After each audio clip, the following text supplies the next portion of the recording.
नमस्कार, किचन 705 मराठीमध्ये आपलं खूप खूप स्वागत। आज मी तीळ शेंगदाण्याचे मोदक करणार आहे। 1 वाटी तीळ आहे, 1 वाटी गूळ, अर्धी वाटी भाजलेले शेंगदाणे आहे, हे थोडीशी विलायची पावडर। सर्वात आधी तीळ भाजून घेते, चांगली तडतड उडेपर्यंत भाजून घेते। हे बघा झाली आता भाजून।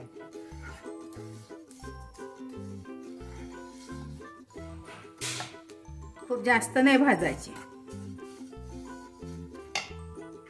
हे बघा याला आता थंडी होऊ देते।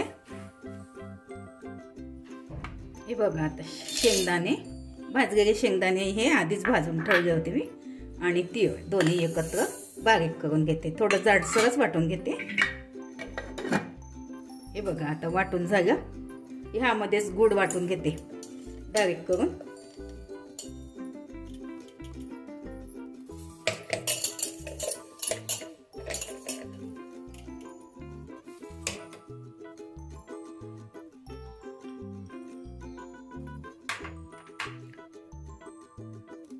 एकदम मिक्सी मध्ये फिरवून घेते।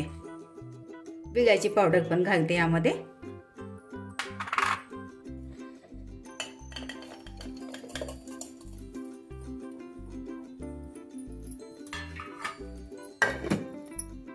हे बघा वाटून झालं। पुन्हा परत एकदा फिरवून घेतलं। गूळ घातल्यानंतर काढून घेते। हे बघा आता हे सगळं मिक्स करून घेतलं। थोडं तूप लावून घेते साच्याला। हा साचा आहे माझ्याकडे, याच्यामध्ये करून घेते। थोडं भरते याच्यामध्ये, असं लाडू जमला पाहिजे। हे बघा हे सगळं मिक्स झालं। असा थोडा गोळा बनला पाहिजे। साच्यामध्ये भरून घेते।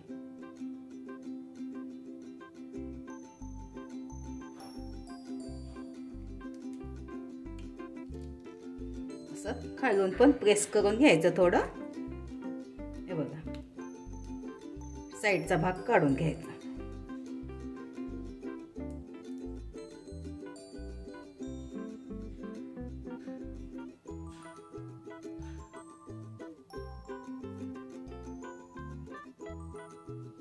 हे बघा किती छान झाला। अशा प्रकारे सगळे करून घेते मोदक। हे कोरडं असलं तर काय करायचं, थोडं कोरडं झालं तर दुधाचा थोडासा असा फुलवा देऊन द्यायचा, थोडंसं दूध घेऊन किंवा तूप घेऊन घ्यायचं। चांगले जमते बिना पाकाचे मोदक, छान टेस्टी वाटते खायला। माझं चॅनल प्रथमच बघत असाल, चॅनलला सबस्क्राईब, बाजूला बेल आयकॉनला क्लिक करा। त्यामुळे काय होईल, माझी नवीन नवीन रेसिपी तुमच्यापर्यंत पोहोचतील। हे बघा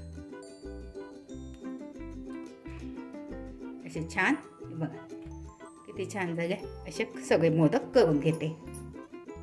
हे बघा खूप छान झाले बिना पाकाचे मोदक तीळ शेंगदाण्याचे। कोरडं पडलं तर काय करायचं, थोडं दुधाचा फुलवा किंवा तूप थोडं टाकून मिक्स करून घ्यायचं, किंवा जास्त ओलं झालं तर तिळाचं कूट नाहीतर शेंगदाण्याचा कूट घालून घ्यायचा। अशा पद्धतीने करून बघा, खाऊन बघा। व्हिडिओ आवडल्यास लाईक, सबस्क्राईब करा, कमेंट्स करा। मस्त खा आणि स्वस्त राहा। धन्यवाद। भेटू पुढच्या रेसिपीला। तोपर्यंत नमस्कार।